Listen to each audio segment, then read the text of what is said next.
All right, this is Mr. Triple H himself, aka His Healthy Habits, and we are here on the His Healthy Habits podcast. And today I have a very special guest from my first podcast, and it's a brother of mine, a mentor, a legend here in the Houston fitness industry and more. He's an amazing entrepreneur, a great father, a great husband, and much, much more. And I couldn't launch this podcast without having in here, because if it wasn't for him, this podcast probably would not be here. And his name is Chris Green of Mean Green.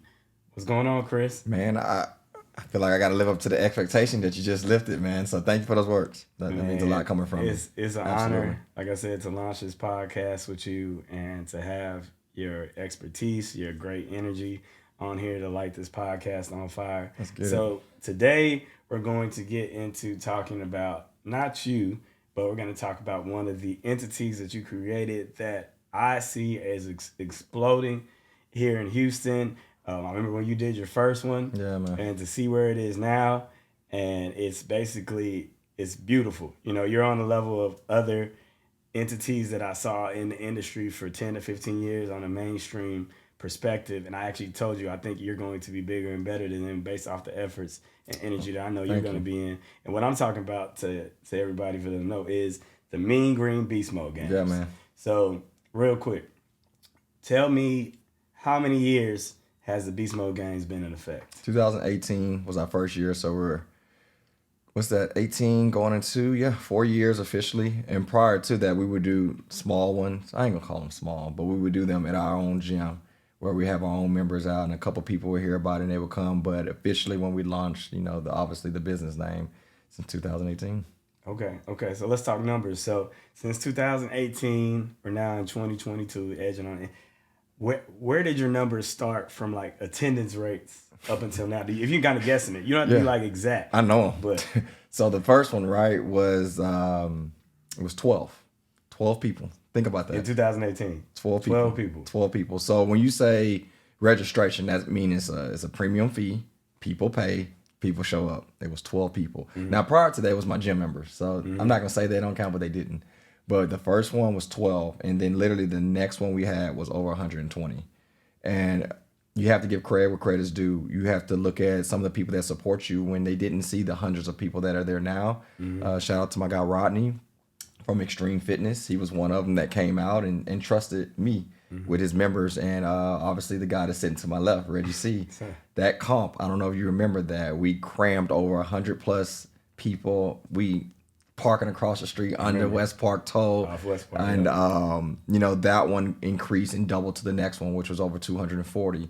So when we you did 240, what year was that? So we were hosting 2 a year. Uh-huh. So that was actually the next year, because we had 2 in 2018, and then in 2019, that first one, it was at the gym in Humble High School. Originally, it was supposed to be at the football stadium, but it had a thunderstorm, so they moved us all in. So they crammed over 250 athletes. At that time, we didn't charge for admission, and that was a learning curve for me, because I was like, man, who cares? We just want people to come and support.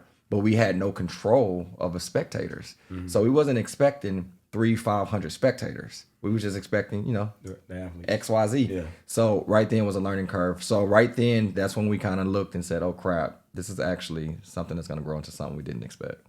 So 240, that was the second year, 2019? Yeah. From 12 to 240. Yeah. So what was your largest Beast Mode game attendance? Well, participant-wise and attendance-wise. I would say Humble Civic Center, the first time we were there, we had 360 athletes. Athletes. Not even attendees. Not attendees. Total. That's athletes. Yeah, and we had to close it there because we didn't know. First of all, you have to give, again, credit where credit's due. Volunteers. We cannot run that event without the amazing volunteers. So that event, we went over and beyond. We had over 120 volunteers, and it still wasn't enough. So we capped it at that 360, and that's the first time we sold admission for general public, and we had over 1,200 people that bought tickets within the first week. Sheesh. Within the first week. Wow. So now we're looking like, okay, we need more control. That's when we had to get security, blah, blah, blah. But again, man, it's been a blessing. We've learned now it's not just about the amount of people that want to be there. It's about controlling the amount of people that want to be there, because it's a production now. Originally, it was just let's go have fun, let's change lives, let's empower. But now Chris has to put on a production. When Reggie comes, I need Reggie to say, man, this is put out well. Oh, it's lit up well. I can hear music. I can hear the mic over the music, whatever it may be. So it's a huge production from that side. But obviously on social media, we don't pour out more of the business side of it. It's just more of the athletes. And that's the goal of this interview. So let's talk about production. So let's backtrack to day one, the ideal of this production coming into Chris's head. Yeah. How did it come about? Like, where were you? What do you remember? What you were doing? Like, you're like, man, I'm gonna do this thing called the Beast Mode Games. Yeah, actually, Chimney Rock Gym. Alfred Valdez, a member of mine, he did CrossFit prior to coming to our gym. He was like, man, you should do like a CrossFit comp. And I've never been in affiliation of CrossFit. Nothing against CrossFit, but it just wasn't my thing. And I was against it. I was like, no. He was like, well, why not? I was like, well, I don't want people to come and have like that ego, pride, people going against each other and not accepting each other. And he's like, why don't you do the difference? Why don't you turn it around? Can you get people to support each other even though they're from different gyms? So that was my mission. Okay, I'm gonna connect Rodney and I'm gonna connect Reggie. And I started noticing that I was building a community within gym owners, which actually helped me start obviously consulting gym owners because of those relationships. But, you know, to be able to do that and capitalize from, just to be raw, our culture is not on the mainstream when it comes to fitness competitions. Typically, when you see fitness competition, you don't see a lot of you and I or Brown, right? So that was a main passion of mine. Hey, I don't want to just empower our people in the gym, but let's empower people to show that they can actually be athletes as well. And it just blossomed, to be honest, man. It was something that I didn't have a 5-year plan. It actually literally unveiled, and I just got to give God, honestly, all the credit for that. Yeah. Yeah, and this is what that podcast is about from the perception of developing, you know, the holistic perspective of healthy habits in general for not just men, but us as individuals, you know, men and women. And I believe actually, you know, a healthy habit is following on the visions or the seeds of visions that are placed into your head. And that's what you did. Yeah. You know, so let's talk about the challenges from like year one up until now. Like, let's talk about that, because I'm pretty sure, you know, when most people see the success, they see the numbers of people, the participants, the attendees, and oh man, Chris getting bad, like Chris getting to the coin. Yeah. But of course, they never see the ins and outs between the challenges from the initiation of the idea till the you know, the final production of what we do when we walk on and the Beast Mode Games is over. So life, right? Every year get better.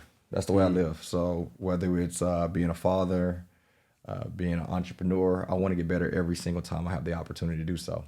So it doesn't change with the Beast Mode Games. The very first one, running out of a small gym, not having enough parking, not having enough restrooms, then getting to a point where the music wasn't loud enough. So every year is to get better. So I can go, not to dog the Beast Mode Games, but I probably can pull out a list of an Excel sheet to show you every mistake that we've done. But the goal is not to make that same mistake, right? I will kind of bring out a couple. I would say the biggest things that you've probably seen from 18 to 22 is organization, right? When you show up, having your team packet or individual packet when you get there, having the waivers already signed before you get there, knowing where you're going to go, what time are you going to potentially start, right? Those small things are huge when it comes to the experience of the athlete. Number two, honestly, accepting that the Beast Mode Games is not for everybody, right? Going into it, I wanted everybody to do it, but it's not for everybody. It's for people that want to go out and just compete, do their best. This is not a win $10,000 and you're the king or queen of your city. This is like come out and wear your colors and represent, but empower the person to your left and to your right. And that's not for everybody, and I get that. So I had to learn that early on because we were creating such a competitive environment that I had to alter some things so it wouldn't be that competitive, because we were starting attracting people that we didn't want to attract. And again, everybody has their own model. For us, we wanted people to empower people.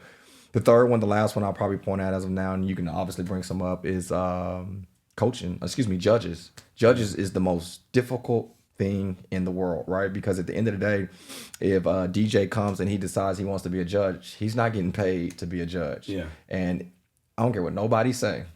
you can practice all day, but when those lights, camera, and action come on, you kind of freeze up sometimes. So sometimes people will make a rep count that they shouldn't count, or XYZ, even though they went through the steps to become a judge and went through the training to become a judge.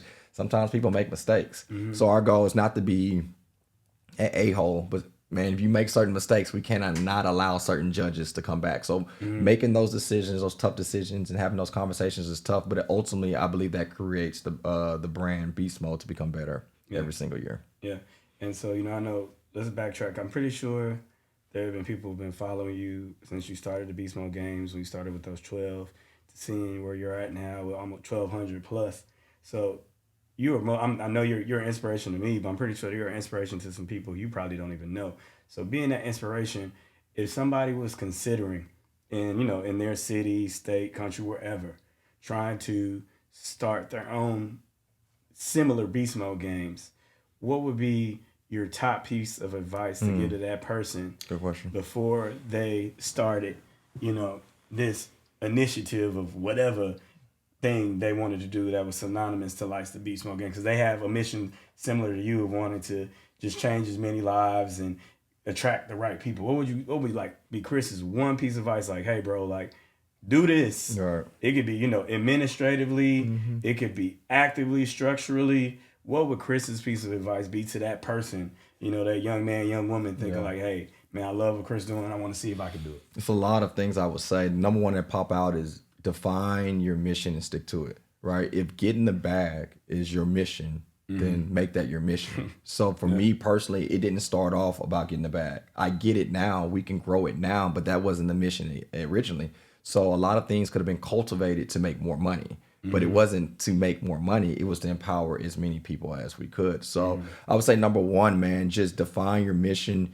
The comp is man, it's a lot of work. I know people show up and they think, oh man, we just put some equipment out and it's organized. It takes us probably 6 to 8 weeks before we even launch our day, where we're probably having meetings all the time, because another thing is sponsorships, right? You got to have sponsorships. If you don't have sponsorships, which we didn't originally, you're buying all that equipment, right? Or you're borrowing equipment. And then what happens if you break equipment? What happens if you don't have enough equipment at the competition? What happens if a monitor go out in the middle of it? Like, all those things are possibilities that can take place. So let me ask you, how did you learn about obtaining sponsorships? Because even somebody like me, I may be a novice and never had a sponsor in my life, or don't know how to reach out, or don't know how to connect. How did you get your first initial sponsorships? Never ask for give what you can give. So many people come knocking on the door like, hey, how can you help me? How can you help me? Truth be told, the average person that comes to me outside of fitness, obviously I serve for a business, but outside of business, if somebody comes to me and say, hey, how can you help me? It's a turnoff. But when somebody comes to me and say, hey man, do you need anything? How can I help you? So if you go into a relationship asking how you can encourage or help or empower them, it's like natural. They want to return the same thing in response. So it's like my first one, and I have to give Lee from Fitness Depot a major shout out. Now, before I started the competition, Lee was a friend. So it wasn't I knocked on Lee's door because I needed Lee. He was helping me. I was helping him. It was a healthy relationship. So when it came to me calling him saying, hey, I need to buy more equipment, and he was asking for what, and I told him what I was doing, he was like, why are you buying it? I was sponsored. So it wasn't a knock on the door. It was more a healthy relationship. So with sponsorships, create healthy relationships. So even the ones after that, creating healthy relationships. When you have a healthy relationship, it's a give. It's not always a take. So I would encourage, from whatever you do, right? Figure out a way to create a healthy relationship where you can give to them. And then if you can give to them, they're more likely to give to you. So let me ask you, and I think that's a good thing for those of us who are like novices to networking. Like, how often do you think you kept in communication with like your sponsors before you needed them? Like with, for instance, like Lee, did you hit Lee up maybe once a week, once a month? Just when you see him on social media, commenting on stuff. Like, what was Chris's formula for keeping those relationships strong so he could get the assistance he needed with the sponsorships? So Lee was a friend, right? So I met Lee because I opened up a gym and I bought equipment. And because of that, we developed a relationship for years on. So after that, as a friend, shout out to Lee. Yesterday he had his third little girl. So I originally sent a text message, hey, how can I help you? You need anything around the crib? So it has nothing to do with fitness. It has everything about being a friend. Now, relationships outside of friendships is simple. If I see Reggie C post something and it's a dope, Jazz over there breaking it down, I'm getting fire emojis at the bottom. He'll see me comment XY amount of times. Sometimes we run across each other and I say, hey, Reg, how's business? How's the wife? How's it? Like, then when it comes to a point where I'm like, hey, Reg, I need a rower, bro. I'm a rower short for the Beast Mode games. It's like, oh, bro, whatever you need. So I would say just be available, be there. And it doesn't necessarily mean be at their gym or be in their office. Can you help them on their social media? I promise if you share a gym owner or an entrepreneur that sells homes, you share their status, they're probably going to notice. You share multiple times throughout a week, they're probably going to notice that. So be available. Don't think you have to literally be sending money, but sharing posts, commenting from social media. Show up to their event. I have a friend we were talking about prior to the podcast. Every single event I have, he's there. And I don't even have to invite him. And he's there. So anytime I have an opportunity to give him access to something, who do I think of? That very same person. So just be available. No, yeah, and I know we kind of go off the topic of these, but how hard or how much of your time does it take, maintaining those networks so you can get the sponsorships with the games? Because, of course, you got to be kind of on your social media feed watching. You got to be in tune with these friends, network sponsors are doing. Like, do you have to make like an active effort to kind of watch and follow what these people are doing, or how does Chris do that? Because my thing is, I know you got a family, you got a couple businesses, you got a team, you got kids. With all that all takes time. So for the person to look like, oh man, Chris, I can't be checking my feed every minute. Like I can't be texting every week to check on my network of friends, associates, sponsors. How do you balance that? I'm winging it, number one. I don't have a proven system. And the sponsors that we have now, I believe there are going to be more sponsors coming, right, that are going to be able to offer more. So I want to put that disclaimer out there. But for me, whenever someone say I can't, I just disagree. Because you can. When someone says, hey, man, I can't go knock on the doors. No, you can. But all the things you said I have to do, I still found time to do it. Now, I might not have 4 hours to do it every single day. Right? Instead of being on TikTok for 30 minutes and seeing what everybody else is doing, I can be creating content or I can be knocking on doors. So I think you just have to be strategic on the way that you go out and do it. But for sponsors specifically, look and see what their missions are. Like people don't know that there are hundreds and thousands or millions of dollars that certain companies have to spend, right? How much money do you think Walmart has to spend to give to the community? What about Dick's Sporting Good? What are the things that are aligned to the things that you're desiring, right? There's so many companies that have to give, and some of them want to, right? I'm a firm believer myself. When you get to a point of growth, you actually look for tax write-offs, right? So, and I know I'm going in depth of the behind the scenes of Beast Mode, but one thing I learned, I had my first sponsorship from a beer company, and I couldn't accept it because I didn't have the right alignment. I didn't have a nonprofit. So when you are I know they like. No, keep going. When you're nonprofit, you're able to, people that are in profit can donate to a nonprofit and be used as a write-off. But I can't Mean Green LLC go to Reggie C and get the write-off because that's not a nonprofit.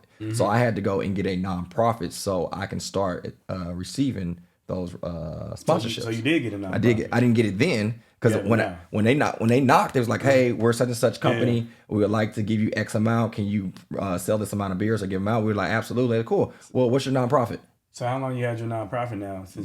Over a year. Over a year. Because my first major one was the Humble Civic Center one, and I had to. And you got it specifically for the Beast Mode games, or specifically for the Beast Mode, for your LLC in general. For the Beast Mode. Oh, I have it now. Well, I can use it for different facets, right? So it's called I Am Alpha. It's a podcast that you've been on, right? Yeah. So I can use that and now receive different donations. But prior to, I could not because Mean Green can't receive it because it's for profit. Are you the people you're bringing on I Am Alpha? Are those like the way you're creating your network to maybe bring into your sponsorships of nonprofit? Potentially, right? So if I bring someone on, again, I want to highlight for that business is highlight different men and women or society for men to have the dialogue to know how to conversate with those different men or women or society. Now, if I get on there, I got a guy, Jeff Weber, and he's an incredible person, and he has his hands in a lot of different successful abundant organizations. So if he says, hey Chris, I need you to run a 5K marathon for NAACP, whatever, I can go out and do that. And he may want to give. If I'm his friend and I have that network, who do he want to give to? The person he know or the person he has called friend? So obviously I have that relationship. So I would just look for different things to find a way to put you in position to receive those things. So okay, so the nonprofit isn't beast mode, but you have the nonprofit tied to beast mode. Absolutely. Makes So if sense. somebody Gotcha, wanted gotcha. to give a donation, because I do different things. Christmas, CPS, right? We donate to specific families that are specific kids that are waiting to be placed in foster care.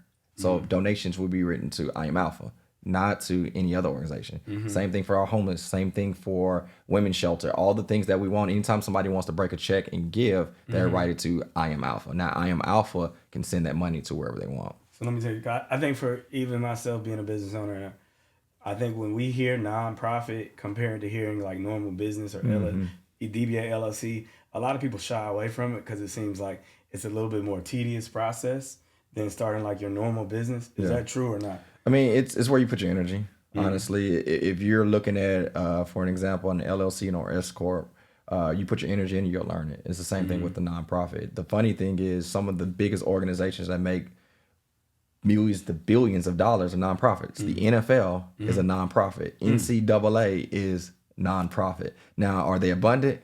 Yes, but they're a nonprofit, and I mean, it goes down to like different tax write-offs and different ways. But again, I think a lot of it from the way that I was brought up, I wasn't taught those things. So for my kids, I'm teaching those things. So again, man, when it comes to just alignment, that's why it's important to get continuing education. If you don't know, knock. That's the only way you're gonna learn. So kind of for the person who may again have those ideal thoughts, especially maybe if they're in the fitness industry or not, and they want to start that nonprofit, what would be like the first thing you would say to, like, I know you can go on Rocket Lawyer and get a LLC or DBA, real quick. Yeah. But is it the same way with a nonprofit, or is it Very different? similar. If you go on there and just Google nonprofit and start one, you can. But again, the more assistance you have, the better. I'm a firm believer of having somebody I can touch to create it. So for me, I'm simple. I get on social media. I have a small following. I get on, hey, do I know anybody that starts nonprofits? Then I get over 50 people. Oh, I know how to do this, or my cousin did this and such and such. Depending on the relationship, going back to that, I will reach back to them and say, hey, can you connect me with such and such? Sit down with them, ask them the questions that you don't think is smart, because that's actually smart to ask what you don't know. So, hey, man, I want to do a nonprofit. What does that look like? How much does that cost? How long does that take? What can I do with that? And then depending on where you're at in your business, if you have a CPA, then they can obviously put you in position to tell you different tax write-offs. So again, I would get online and look for yourself. Or number two, use your platform. See who you know that knows somebody that knows somebody. And number three, man, freaking YouTube. Yeah. I mean, I'm a self-learner. You can get on YouTube and almost learn anything. True. Absolutely. True. So we're talking nonprofit. Now let's get into the inspirational piece of it, because one thing to hear, see the numbers, see the attendance rates, but like I said, with this podcast, I like to be super transparent. Absolutely. I believe transparency is the true key to being healthy in general. So like, inspirational people want to hear numbers and profit. You got to go exact, but if you don't mind, we can cut this part if you do. No, you good. So starting from let's say when you first started year one, profit, let's say net, I'm not talking about gross, versus maybe where wherever you're at currently right now, net, what would you say were the numbers for you that would give that person inspiration to be or maybe shy them away from thinking hey, if you think this is just all a money bag, it's not, Absolutely. Let's talk about that. So the money is interesting because I didn't make profit into my last two. Every single one, the biggest one that I had, the one I would say, I didn't make profit on that. Number one, I would have made probably about 30 or 40 if I'd have got that sponsorship. But when that sponsorship didn't happen, who pays for everything else? You. Who pays for the venue? Who paid for the security guard? Who paid for the security to be over there overnight to watch the equipment? Who paid for the concessions? What happened if the concessions don't make what it's supposed to make? Who pays for little things like the barricades? The barricades was like $3,000. So that, even though it was such a big production, I didn't make profit from it. However, it set me up for the next one to be profitable, right? Because now I got those smaller sponsorships or the bigger ones, right? They start coming in. So I would say the average one, you should make, if you're doing a comp, for me, and I'm only giving you for my sake, if you do a comp and you have 100 to 200 athletes, you should gauge 100 for almost $5,000. So for For every every 100 athletes, $5,000. $5,000, that's how I would That's base just it. out the athletes. That's not about the. Then you got attendance admissions, ticket. Yeah. right? So admission tickets, depending on what you're selling for. It was ignorant for me not to do admissions the years prior, right? Because learning process. right? I didn't know. I was just like, man. But again, mine wasn't to get the bag. Yeah. Mine was to empower, right? So now when I was like, okay, I need to capitalize on this because I'm just being ignorant to the situation. We were able to sell tickets pre-sale. Like right now, it's 15. When they get to the door, it's 25. What's funny is we'll limit it at 150 or 200 tickets for $15. What is that? 100. Is that $3,000? I think that's $3,000. 200. So $3,000. So the $3,000 you'll make from just the door. That's no overhead. You don't have to pay anybody to do anything. That's $3,000, right? But we'll make more with people just walking up. Even though it's pre-sale and they can get it the day before, people just don't go on their phone and get it. More people actually come and do the what is it called? At the door price. So that's admission. The second one or the third one is concessions, right? Selling chips, soda, water. You making X amount of money from that. Then you have the vendors. I was gonna say. Right? Yeah. So you're looking at vendors. Vendors is interesting because I'm at the right podcast, so I can say how it is. You've been in vendor positions. Vendor spots are not for you to be abundant. It's great if you are. For me, it's more guerrilla marketing and letting people know who you are and building relationships. So for me, because I know a lot of these people, because I've built relationships, I want them to be profitable when they come. So I actually probably should charge more for vendor space because you putting somebody in 2,000-3,000 people and we doing like $200 or $100 for a vendor space, you actually be way more profitable. So the reason why I'm sharing those numbers is because if you are doing an event like this, I encourage you to lift that vendor price a lot more if you have the bag. So again, we're limited to 30, 40 people. So let's just easy numbers. $100 times 40 vendors is what? Another $4,000, right? The other one is gyms that come in to rent space or bring space for them to kind of create their own domain. So we call them tents. 12 feet by 12 feet, $30. So if you have 50 people at $30, I don't have a calculator, but that's another number. So the margins are very, very profitable, but it's just like getting a gym. You have to get a gym that has a favorable lease for you to be abundant. It's the same thing. You can go out there and have the best setup for a comp, but if you're at a venue that costs you $15,000 and you're breaking even, then again, it depends what you're looking for. So for us, if I have 200 athletes, we want to probably make at least 20 to 40, somewhere in between there. That's great. The knowledge you have, just hearing that, man, you definitely, if you don't have it already, need to start a course or a mastermind. Okay. I don't have it. For people who may think about, you know what I'm saying, doing something even on an introductory, smaller scale, because you just broke things down. I've been to several events, but I didn't know all the ins and outs, of went behind it, and just like also different ways you can profit. Yeah. Because when you think about this, like I think you just think, okay, we're gonna have this games, we're gonna have this competition,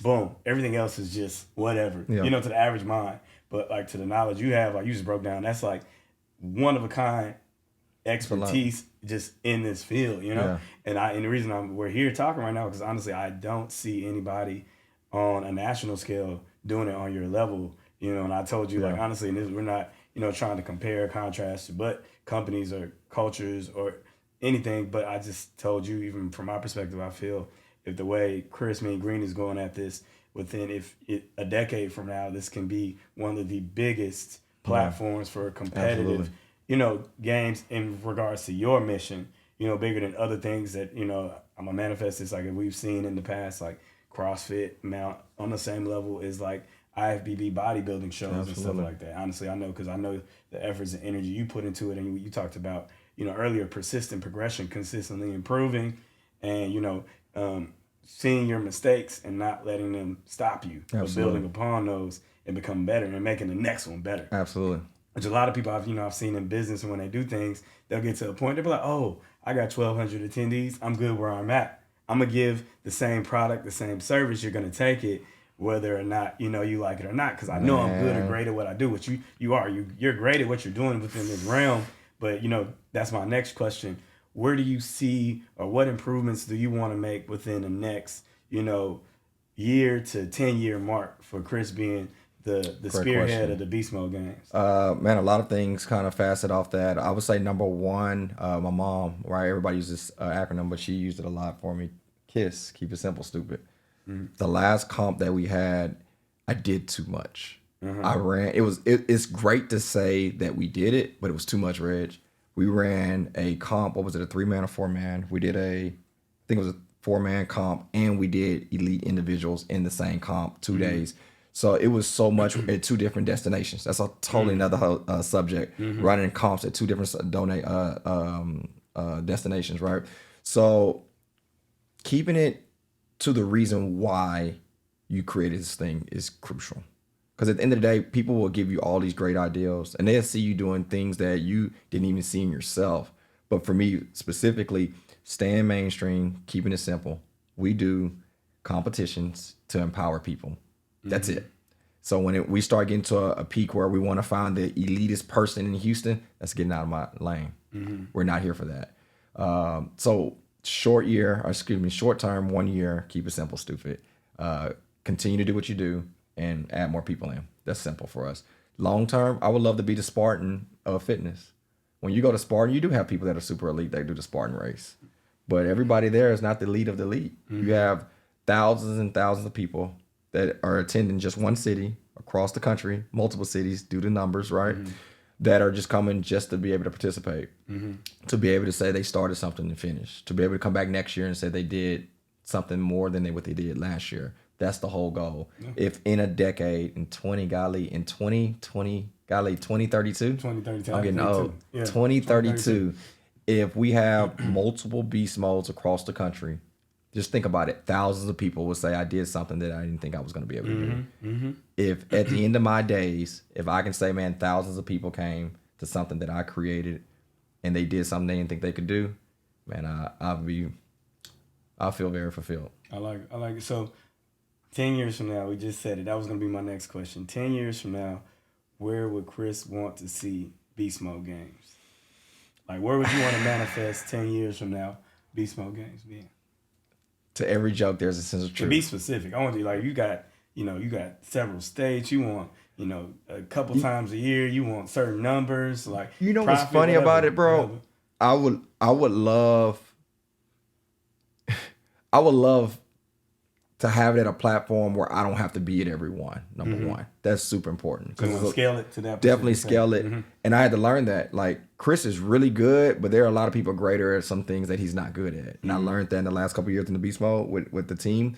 But I would say long term, man, I would love to be obviously in the major cities, but I want to be in the cities that don't get these opportunities. It's easy to say LA and Miami and New York. That's great. But man, what happens in Lafayette? What happens in Tulsa, Oklahoma? I would love to bring those opportunities to smaller cities. And then I kind of said this earlier, I would love to see it in communities that don't get this attention. When I say don't get it, it's not that they can't get it or they can't afford it. It's just, it's not the mainstream. I was talking to Sus about where I grew up in Houston. Fitness in East Houston is not really a thing, right? But you go to the West U, you go to Montrose, you see fitness everywhere. Yeah. So being able to bring that to communities, man, that would be great. But I'm not going to put a cap on what God has for us in store. I'm not going to say a specific number, but I do think the multitude, right? I do believe when it comes to financially, it's not about Chris making money. I believe it'll create careers for others. So if you think about that, if we can have 100 people, that's all they do for a living is the Beast Mode games. Yeah. That'll be the abundance. Yeah, and that was gonna be my next question for you. After the 10-year mark, ideally, like once Chris is gone and left this earth, what would be the legacy he would want Beast Mode to create or leave, and keep it ongoing after Chris is gone? Great question. Thinking of that, like seeing my sons, right? Just as I close my eyes and I imagine them, I would love for them to be like, man, my dad helped create people to believe and create a mentality that no one can break, right? Because at the end of the day, everybody has purpose. Everybody has an anointing over them, but sometimes we don't protect that. If I can be a part of something where people now believe and protect what they have in peace or enjoy, man, that would be the ultimate response to that question. I like it. I like it. So that, the good thing about this is I know people see the Beast Mode games, they see the production, the marketing, and the structure of it. But people hear Mean Green, but a lot of them don't know Mean Green personally. If you could think about who you are as a person, like you just talked about with purpose, what would you say Chris's purpose? You would want the people who don't know you, who do know you, who think they know you. What does Chris know his purpose? And it doesn't just have to be in regards to Beast Mode Games. Like, what is Chris's purpose with creating this venture, this avenue, and these resources for everybody who comes into contact with Chris? What's dope about it is everything that I'm a part of aligns with what I'm about to say. From Beast Mode to Mean Green to Daily Sweat to church to whatever, it's all the same. And it's simple to help people believe, achieve, receive, man. Again, our bodies. Repeat that again. For people to be empowered to believe, achieve, receive. There's a lot in business that's changed for me in the last 14 years, but that's the only thing that hasn't changed. And, you know, the composition of people's bodies change, relationship statuses change. But the thing that I believe everybody seek in this world is peace and joy. And I think for me personally, I love helping and witnessing when somebody receives peace, like true peace, like when they really have joy in their heart. But when we get that, Reg, you have to do everything to protect it. Facts. So if I'm a part of that, if that's my mentality and if that's my mark, man, that would be super dope. So that's why I wake up, the hours I wake up and the nights I stay up, and it can be really late, is because of those reasons. I want people to know what peace feels like and joy feel like, because I do. And then I want people to protect that because I know the importance and how hard it is to protect your peace and what it is to protect your joy. Man, I love it. I totally agree, and I believe, you know, peace is, again, one of those healthy habits that we have to develop and, like you said, protect as individuals in order to have that true holistic health of, you know, past the physical side of what we're talking about, you know, with the fitness industry, the Beast Mode Games. Like, it can't just be that one particular factor. Absolutely. Like, honestly, I'm right there with you, Bruce. When it comes to peace, that is the top tier element of life, you know, in line when it comes to being happy. Absolutely. That we have to have, and I love it. I love it. So, man, real quick, just before we end the interview, like, if there's any advice that you can give to anybody thinking, considering, they're over the fence, they're tiptoeing about joining your Beast Mode game, whether they're seeing it, you know, within this current year, 10 years down the line, based off how it exponentially grows and elevates, you know, and it may seem intimidating because they see the previews, the people in it, you know, whether it's got introductory people who have never worked out for several months, people who have been working out, somebody, like you said, who is at the top of their game. What would be your advice to someone thinking about joining or getting into the Beast Mode Games? That's a really good question, Wedge. I would say 3 things, honestly, man. Number 1,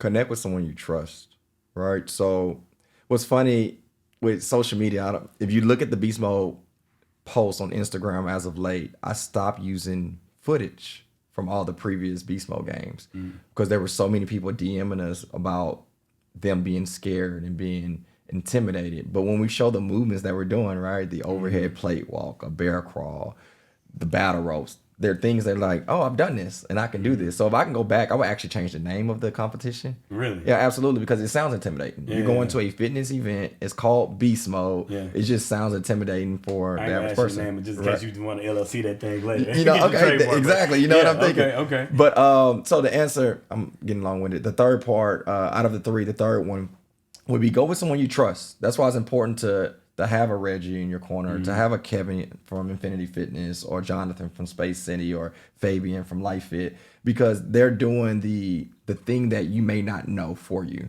like the anatomy of the body, knowing that you may not know your body. You may be an attorney and that's your thing, but you have someone that's in your corner that knows the body. You trust them, right? You go to their gym consistently. You follow their nutrition program consistently because that's who you trust. I think if you have someone in your corner to help you believe, achieve, so you can receive, if you have that in your corner, I think that takes a lot of stress off of you. So that'd be number 1. Number 2, know you're your worst critic. There's so many people, bro, they come looking at me and they're like 8-pack, shoulders all out. And they're like, man, I'm not in good enough shape. Like, you are your worst critic, man. Go out there. It really defeats the purpose to join a gym to get in shape. You ever heard that, Reg? I'm gonna join your gym, Reg, when I get in shape. Yeah. No, that's backwards. Like, come to my gym to get in shape. It's the same thing with the beast mode games. It's not for you to come to be the top tier elite athlete. It's for you to come, see where you're at, and come back next year and get better. So number 2, man, you're your worst critic. And then number 3, man, this one's personal because this is why we started it. It's to be empowered. Like, come be better. Like this. That's why I love group training. Like, I can work out by myself in my garage, but it's nothing like getting it with a group of people that's on fire. Like, y'all see RCF's videos, man, and you going and you doing the steps or your workouts. Like, the energy in that environment creates a culture, and that's the same thing with the beast mode. I don't care if it's Reg, I don't care if it's Fabian or whatever gyms out there that's represented. They all empowering each other. True. You know, you see Jazz finishing that finish line, and she about to cuss Chris out. They all applaud her like, "Girl, you did your thing." Like, that's beast mode game. So if you're on the edge, that would be my spiel for you. Know that you're gonna be empowered. Know that you're gonna be empowering others, and that culture multiplied by 10 every single time you come, it just gets stronger and better. And that's why I believe it'll continue to grow the way that it's growing. I love it, man. You know, Chris, I just want to, give you your flowers for taking the initiative on an ideal that was planted in your head, a seed, being the vessel to see where this has come, in such a short amount of time. Because honestly, the beast mode is still an infant. Absolutely. From what I've obsessed and seen, like, honestly, you said you just hit 40, but you're about to hit your 15-year entrepreneur anniversary. Absolutely. Congratulations on that in advance. But, I see so much potential with this. I wouldn't be here supporting you, from all aspects if I didn't believe. I know you as a person, as an individual. I know I've seen over the years the energy and efforts that you invested in every aspect and dynamic of business and ideal that you get, and I love it, and how you just pursue it with a such certain fervor, not just initially from the beginning, but consistently. That's what, which I feel like sets you apart, and why you have these platforms that have been going. To me, like I said, in the industry where you, especially in Houston, you are like kind of like the godfather of fitness boot camps. A lot of people don't know, because you kind of you're very humble, Thank you. But a lot of people don't know how long you've been doing this, and that's another interview. Of course, we'll come back and talk more about you, because this one's about the beast mode games. But like I said, I just wanted to give you your flowers and know, man, you're doing a great thing, and I'm excited to see where this is going with the beast mode games, whatever name it has, how far it has come since, myself has been a part of it and seen it grow. But last question, just like I said, I want to resurface this so people understand what the mission for the beast mode games was, again, if they didn't get it earlier. Absolutely. It's a start and finish.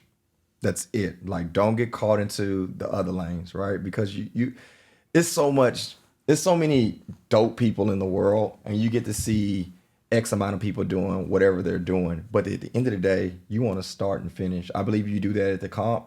When you get back to your marriage, when you get back to your job, same goal. Start, finish. Don't give up in the middle.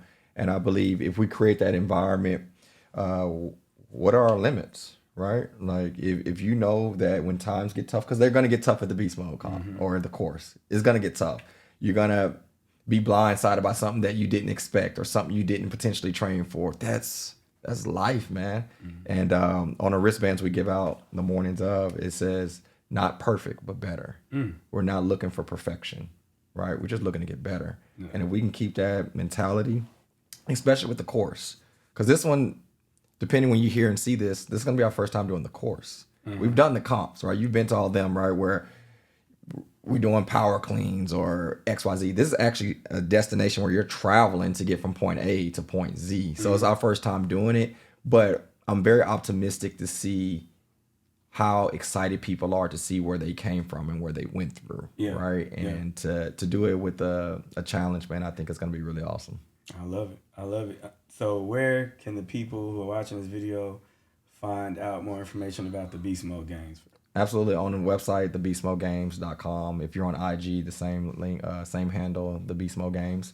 And I will say this on social media. So during comp time, which is typically within 6 weeks, you can imagine the amount of DMs that we get. So if you want like a response, definitely probably email on the website. Yeah, phone number they can call. 713 text, please, if possible. 713-799-9196. But either way, even if you do DM us, it might not be within an hour. Just know we're getting to a lot of DMs, and that's why I go live a lot on that channel, is to answer questions On the live Beast Mode Games one, right? on the Beast Mode one. Okay. So I do it periodically just to have some fun, because we gave more out in the course than we ever gave out. Like, we actually gave all the movements out, and we kind of have some fun with some of the reps we gave out. But at the end of the day, man, we want people to be comfortable. We don't want people to be intimidated, so we want people to be there. But you know, if it's okay, I would love to give some shout outs to a couple people on my team. And I was just gonna ask you that if you have, like, you know, two or three, a couple people that you wanted to show love to before we ended it, and just, you know, kind of give them their flowers. Absolutely. You know? First person I'm thinking of, a gentleman named Jason Miller. Okay. So when you asked me how did this come about, Alfred told me about it. Once we had our first comp with our members, I remember being in a parking lot, and I was like, man, that was kind of dope. And Jason spoke so much life into me, into it. He was like, Chris, you don't understand, when you get on the mic, people get excited. You don't understand vision from the workouts that you create. And he just started really plugging me to see a perspective that I didn't even see in myself. So I wanted to thank him for being a friend and still being a part of the team and the committee. And then all the volunteers. Just, I can't go through every single one, but there's no comp without volunteers. And if the comp starts at 9, just know they're there at 4:30 in the morning, right?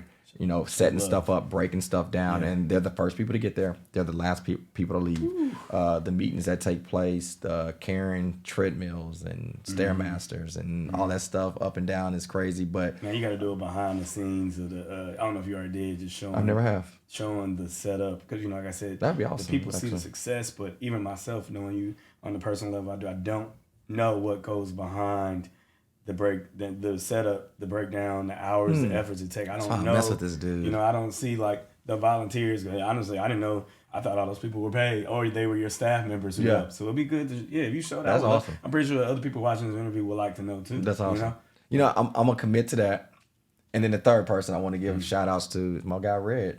Okay. So the cool thing about you, Reg, I've said this on every time we've had a platform together. I don't think people realize how cool we are. But for you, for the Beast Mode specifically, and I'm pretty sure I would give you other shout outs on different platforms we're talking on, but there's no games without you. You know, like, for you to be a person that believe in me, because it's easy to go to the CrossFit Games when you see them on TV, but when you don't see Mean Green necessarily on TV yet, or Beast Mode, sometimes, like, that can be, like, challenging. But you believed in me as a friend, you believed in me as someone that I have vision. And you've also spoke and gave me opportunity leading up to events to give me opportunity to build, to grow as well. So for you, man, you just been a staple friend for me. So, man, you're welcome, Chris. Thank you. And that's you know, the point of this platform, you know, to connect with like-minded visionaries who acted. Not only, you know, were given the vision, absolutely, but acted on their vision, stayed consistent through the challenges. And you see, you know, their successes, but like I said, getting us here on this one-on-one platform, not only the successes, but everything that went in between that. The challenges, the pitfalls, the struggles, the points of time you almost wanted to quit, the losses, the profits, you know, all that. And that's the point, you know, because everybody's not going to get time to sit down with Mr. Mean Green himself, you know, the spark of the Beast Mode Games. But maybe when they see this, you know, number one, like I said, they'll be inspired. If this is something, an issue that they want to try, they can try it. If they know kind of a brief little view of what the work behind it. You know, also getting to know Chris himself and the mission, you know, behind it, because a lot of people don't know the mission. They make assumptions on the platform, the person, because you see them from a surface-based perspective normally, you know, especially when it comes to, like, social media. And that's another reason why I wanted everybody who either may have heard of the Beast Mode Games, heard of Mean Green, been over the fence about joining other fitness gyms, influencers, enthusiasts who may be like, oh man, like, I see it, I like it, but who is this dude? And what is this about? When they see this interview, they'll be like, okay, maybe that's the one. Hopefully that's the last check mark for them, hitting that sign up list, you know? So yeah, man, I just want to tell you, you know, thank you for your time, man. You are a just, like I said, a proponent of purpose and passion, and the person who follows it. And you followed it consistently for almost like 15 years plus now, which is amazing. And like I said, man, just thank you for being an inspiration to myself and many other people around you. You know? So again, like I said, this is Mr. Triple H himself, aka is His Healthy Habits. This is the His Healthy Habits podcast. We have Mr. Chris, aka Mean Green, the proprietor, the winner, the first cheerleader of the Beast Mode games. And, if y'all want to check Chris out, you got the information. We'll also put it in the caption below. Thank y'all again, and we're out. Y'all take care.